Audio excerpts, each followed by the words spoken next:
Welcome to the Nashcon TV Podcast. I want to welcome you back. Thank you so much for joining us for the continuation of the interview that we have with David from the Wargaming Company, who'll be joining us for Nashcon. We're going to pick up right where we left off at the end of the last episode. And, that's sort of part of the baggage of Napoleonic wargaming is that there is, whether it's right or wrong, there is a very strong perception that Napoleonic games suffer from that. Right. And so, and some of that I think is untrue, and some of it I think is true, and some of it stems from several different areas. Some of it stems from design that I wouldn't characterize as bad, but that I would say it drives or at least allows that output. Right. And so, is it bad? Well, it's bad if it does something you don't like. And that varies based on your perspective, and what you want in a game. Right. And we want to, Napoleonic has always been a very, very popular period. World War II, the Napoleonic Wars, and the American Civil War. Right. The American Civil War is oddly popular in Europe. But I guess the Napoleonic Wars are oddly popular here. Right.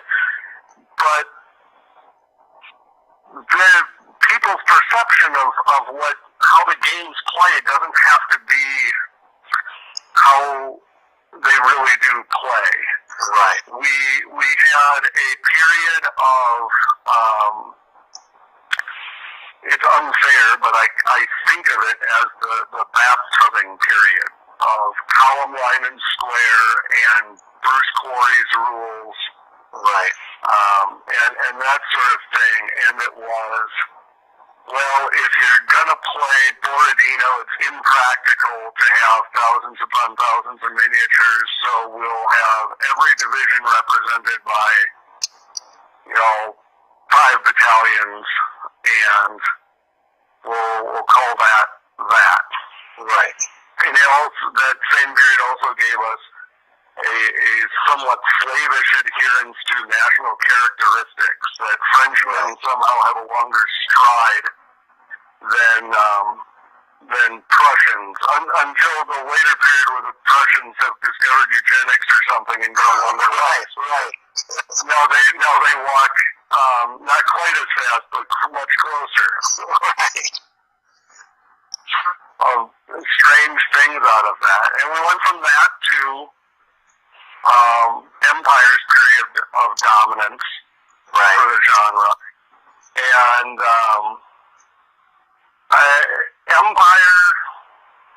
Empire was an empire. It dominated the Napoleonic wargaming scene. Yeah. And in the end, it kind of consumed itself. Right. And following that, Napoleon's battles came out, and unfortunately introduced a basing competition where all of a sudden there were lots of 1 to 60 figure ratio games. And even when Empire was around, there were others. But everybody essentially used the same basing, and then there were a bunch of Empire successors, and they all basically used the same basing. And that was nice from a player's standpoint, because my collection was portable. Right. And unfortunately, that changed with Napoleon's battles as everybody moved to a 2x2. And Napoleon's battles, which some people feel is quite complicated, at the time was seen as, this will be way simpler and move way faster. Right. And then following that, we've kind of had a mixed market. Napoleon's battles had a short day in the sun, and then we've had a variety of different games. You've got stuff that plays really, really fast and is very beer and pretzels like. Right. And that is not bad. I mean, there's some very coherent games. Like, it goes back to what do you want in a war game? And a lot of people in Napoleonics are just fixated correctly on, does this feel like the period to me? Yeah. I mean, really, at some point, what's the point of playing Napoleonics if it's just going to feel like every other era of wargaming? Right. If all horse and musket games are the same, then how come I am struggling to paint all these goofy uniforms? Yeah, I can just spray things gray and blue and play Civil War. Right. And it undermines the core notion that it has anything to do with the period it's set in. It's just wallpaper. Right. And I guess that is I think that depending on what a designer is trying to do, that's okay. Right. But it may not fit the desire of the player. Right. Depending on who the player is. Battlefront's Flames of War is an incredibly coherent tournament game. Right. It happens to have World War II wallpaper hanging on the walls. Right. But it's a very well constructed system. It is. Yeah. And so when I observe criticism of different systems and different designs, I go, well, you really kind of have to take it with a grain of salt because you have to ask whether or not they're accomplishing what they're wanting to do. Right. And did they succeed in what they set out to do? Not did they fail by some standard that I'm applying from afar. Right. If you want a simple beer and pretzels game to play Napoleonics, DBN is great. It's exactly the same game almost as Ancients, DBA. But if that's all you want, if you just want a Napoleonics wallpaper, it's a great game. Yeah, and there are a lot of people who we each care about different parts of the hobby, right? Right. There's some people love painting, and the games are just something that you do on occasion. Right. But the real focus is the painting. And other people hate painting. And they ship everything overseas, or they buy it secondhand once it's already rendered, or they or in order to facilitate the gaming because they really care about the gaming. And so I think that there's room in the hobby for all of these different perspectives and ways to participate. And I think it's important that we keep that front and center, that my hobby doesn't have to be your hobby, but we are in the same hobby. Absolutely. And I think that's one of the things that for us, for Nashcon, is something that we're trying to do more of. Because I think in the past there has been vacillating interest in, well, what part of the hobby is going to be most important. But really, there's enough space for all of us to make our part of the hobby a part of the hobby as a whole. Yes. And it is a little bit silly to think of it in terms of different parts competing with each other. Right. Tabletop miniatures games do not compete with board games. Right. I'm sure at some level, in some scenario, they do, but not in a way that has to matter. Right. Not in a way that has to be a detriment to either one of them. It's like, I made the joke earlier about credit unions and big banks. Credit unions shouldn't compete with big banks. Yes, they always, from a purist standpoint, are competing with a big bank. But they should never be competing competing directly head on because they don't have the resources. They won't. They can't succeed. Never be looking to compete with each other. Right. Because they make up this tiny little fraction of the market. Right. And so cannibalizing each other really doesn't make sense. The ones that are successful tend to differentiate themselves from the big banks, which control a large portion of the market. And product differentiation is something that I think wargaming struggles with. Yeah, I would agree with you there. So on that point, because I do want to be mindful of your time, what is it about... It's actually a good day. Well, that's good. What about at Sam's Result Pod, what is it that you would say is unique, or the pull for a player who's looking at it saying, hey, I want to do Napoleonics, is this the game that I want?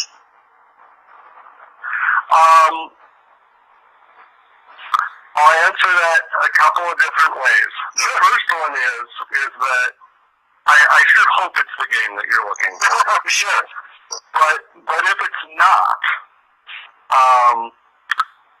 I don't want you to feel like you got a bad bill of goods. Right. And so to help you try to figure that out, we publish what I think is comparatively a ridiculous amount of information on our website about it. I would agree with you there. And really quick, just for people who are going to be listening to this interview, what is your website so they can find that? TheWargamingCompany.com. Wonderful. All spelled out, all three words, TheWargamingCompany.com. Very, very easy to get domain name. It was a little bit funny that we were able to buy that. I honestly looked across the table at somebody and said, so let me get this straight. We're buying StandardOil.com right now? Right. We publish on there, some kind of brief overviews of here's what the thing offers and here's what it does. And there's sort of marketing information that I think that you would expect to find in areas that weren't wargaming. Right. And then we also publish the rule book with the mechanics, the procedures for the mechanics, and the examples stripped. Right. So you can go and you can download a PDF and that is the PDF of the rule book, and it has a bunch of stuff missing. So you can't really play from that.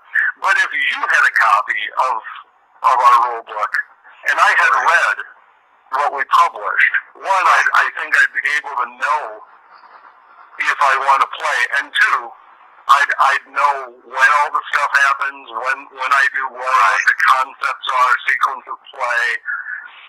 The charts are freely available on there. We have a sample section of the rules so that you can see how they're written.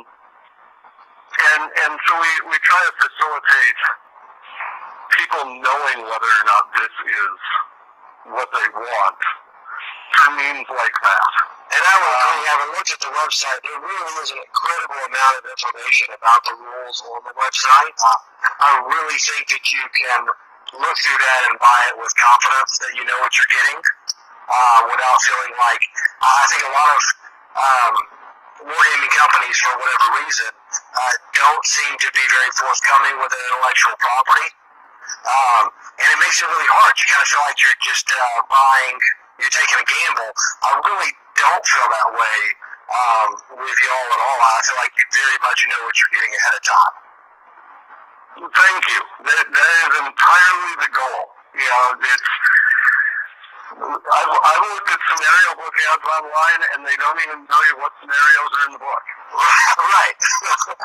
And I'm going, no, come on, guys. If I'm going to spend this money, I really would like to know at least something about what I'm buying. Right.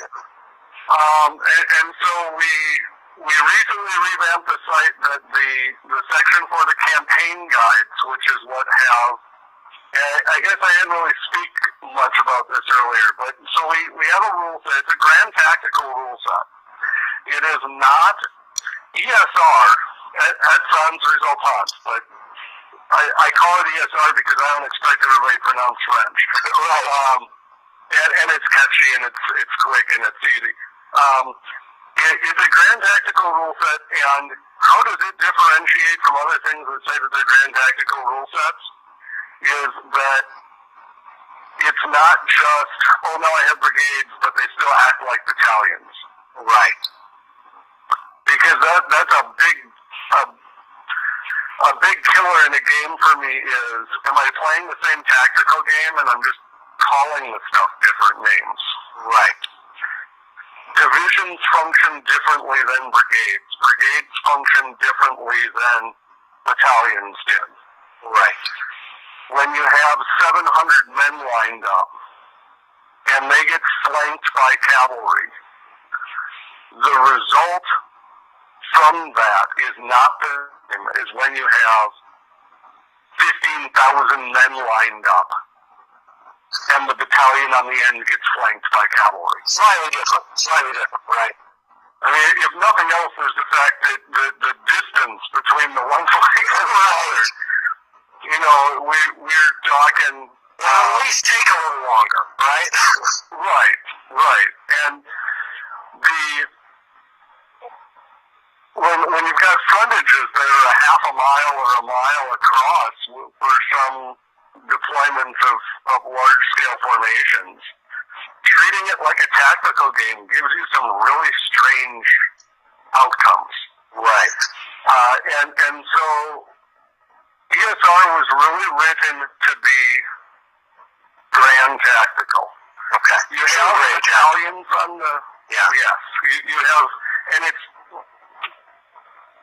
says on the cover that it's a perspective-based war game. And that's because everything that you do, with possibly no exception, at least very few exception, is from a singular perspective. Okay. I think of Empire as a tactical game. Mm-hmm. Right. Now, Empire is grand tactical and tactical, I suppose, if you're a purist, but I'm going to spend 90% of gameplay or more making tactical decisions. Right. What formation do I want each battalion in? What is the order that each battalion needs to conduct a series of operations for the best result, etc. Right.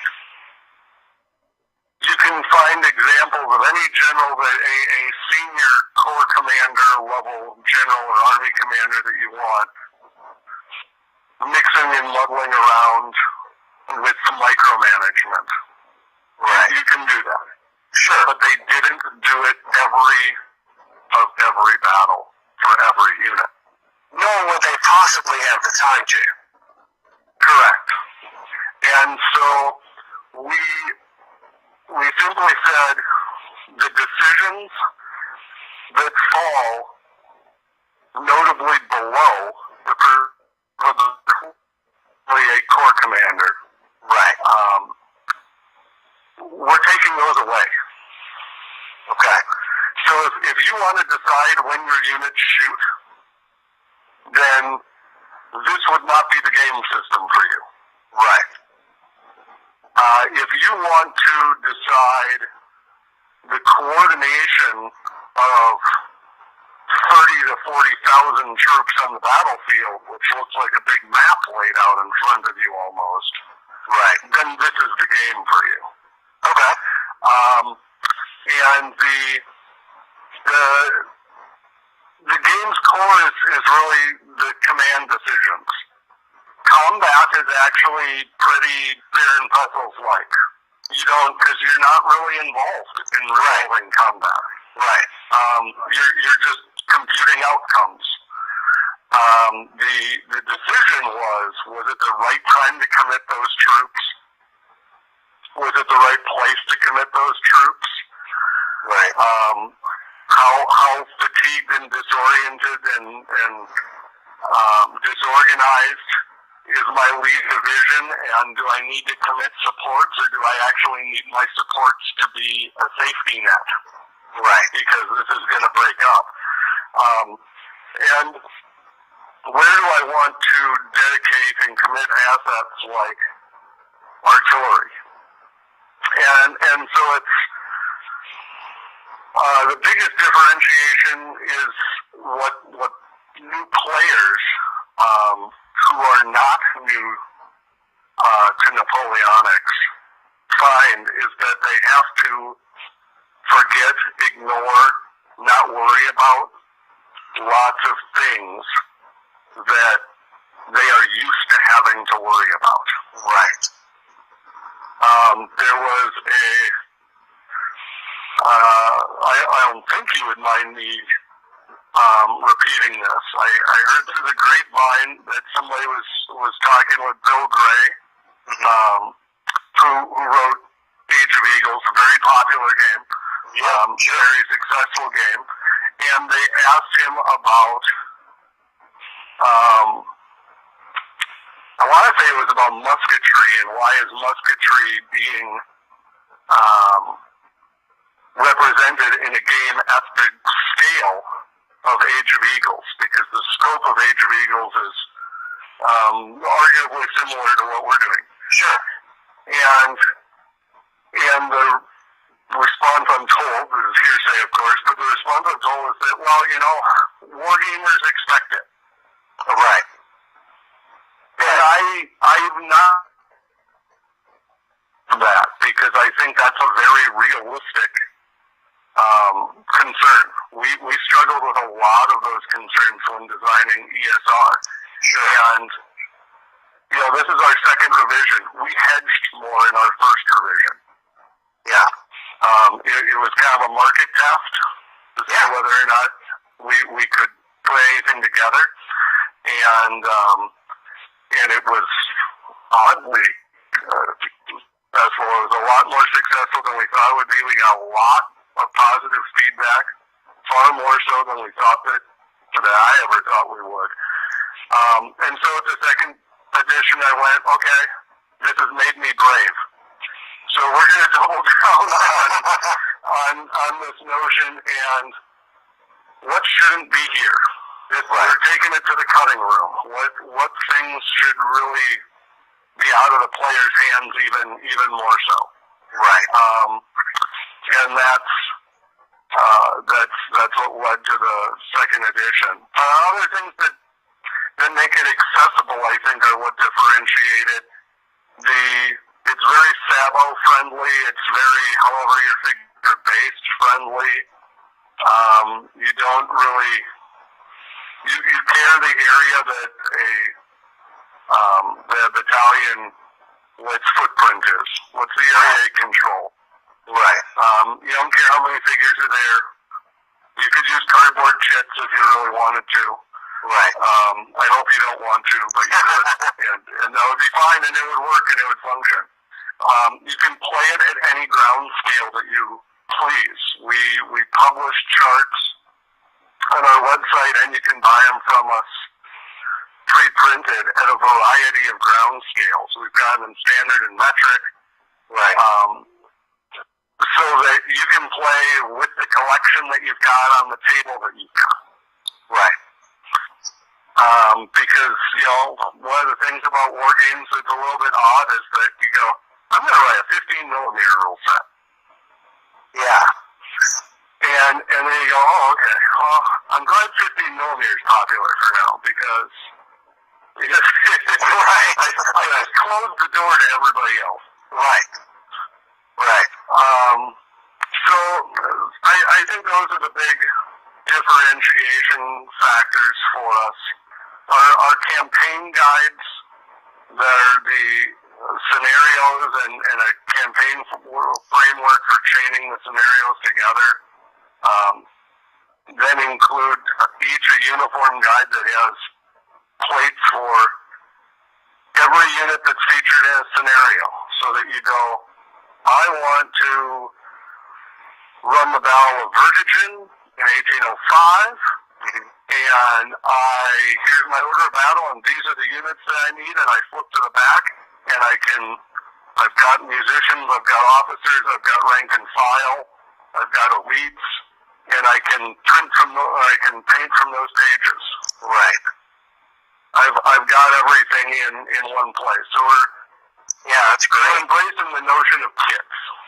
Yeah. And I think that's and we're trying to encourage people to,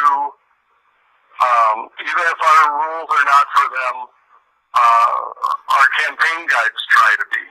Right. We try to provide enough detail. The maps are all in scale miles. We have a page on our website dedicated to converting the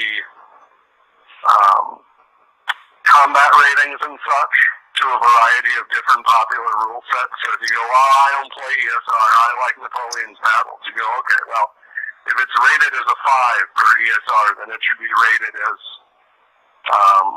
whatever it should be for Napoleon's battles. Right. And it gives you a little bit of guidance there so that you can go in the ballpark. So speaking of you mentioned, as you kind of bring it to the table, we're excited to have you in Nashcon this year. This is y'all's first time to come down our way, so we're super excited. We think that y'all will be an absolutely fantastic addition to the type of games we like to run. But if you would, tell us a little about what you're going to be running, what people can expect if they show up at your booth and at your tables while you're here at Nashcon. Sure. So we'll have, we plan on having all of our publications in stock at our booth. We also carry a variety of other products. We've got some very nice 6mm and 10, 15mm resin cast buildings from a couple different manufacturers. They're pretty spiffy. Most of them are Europe-centric, and that may change in the foreseeable future, but I don't know that it will change before Nashcon. But we'll have some of those on hand. We'll have our publications on hand, and the games that we're running are focused on introducing people to ESR. Great. This past year, we ran a bunch of big games at conventions. We ran Smolensk and Labino and such, and the tables are huge and they look really, really cool. And they're great spectacle games, and it drew a lot of attention and such. And so this year we're shifting our focus to here's 2, 3, 4, 5 of us around the table, and not just does it look cool, but here's how all the different bits and pieces work and fit together so that you can walk away going, oh yeah, I really like that, or well, hopefully at least, yeah, I really like that. And one of the things that we find a lot of times is that while those huge games look amazing and they are wonderful games for conventions, they don't necessarily leave people thinking, hey, I understand these rules, I now need to go get a set because me and my club could actually run this game and play this game. Yeah, that's entirely true. And even if you manage not to leave anybody out, which is always easy in a big game, unfortunately, but even if you manage not to leave anybody out, and if you manage not to let it bog down, which is also one of the tripping points on a big game, did players, even if they had fun, do they know what happened and what they did? Right. Did they know enough about the system to evaluate whether or not they like it after this? Right. And that's a tough one. I would say that's actually making sure everybody's involved and making sure that things keep moving is a lot easier in a big game than is really getting everybody a clear understanding. Because, a lot of wargamers, myself included, when you go to a convention and you sign up to play games, it's, oh, I know this title, and I've never played them. I want to see what they're like. Right. Yeah, exactly. Well, we're really excited to have y'all coming. Y'all are going to be running games all weekend, pretty much. I know you're going to have a couple of tables and just be able to run games all weekend, so we're super excited. Before I let you go, because we're about out of time, just run me through again. What is the best way for people to find you, get hold of you, David, your website, and good contact for you? Sure. The company's name is The Wargaming Company, and there is on the website thewargamingcompany.com. There's a contact page. You can send us email. I answer the overwhelming majority of it myself, so I will probably be the one it hits if you send me something. And I can attest to the fact that you respond quickly. So we try to respond very quickly. There are too many cases of I wrote somebody to ask him about buying their product, and then I heard back a week and a half later. So we try to answer very quickly, and we've got a store up there. We've got a lot of information about our products up there. We've got a gallery of photos from public games. So that people can see what does an ESR game look like, and what do some of the scenarios from our books look like. We've got two mailing lists on there. There's a Yahoo discussion group. Okay. That you can sign up for if you have general questions and you want opinions more than just mine, which I would always encourage you to find more opinions than just mine. And we also have an announcements list where we send out when we're having a sale, what conventions we'll be at, what new product is coming out, sort of thing. And those are both under the subscribe tab at the top. But we try to keep our website up to date and rolling. So great. And if you have any non-domestic listeners from Europe and such, Magister Militum carries our publications in the UK. They're wonderful to work with. They are very, very supportive of the hobby. They go to a lot of conventions, and they know about the products that they carry and answer questions. They're good people. Wonderful. Well, thank you again so much, David, for your time. I'm sure our listeners will be excited to check out your products, and I look forward to having you at Nashcon. Thanks a lot. It was great talking with you, and we are absolutely stoked about coming down. We are pumped. So great. Looking forward to a great convention. Yeah, us too. Thank you so much. Bye.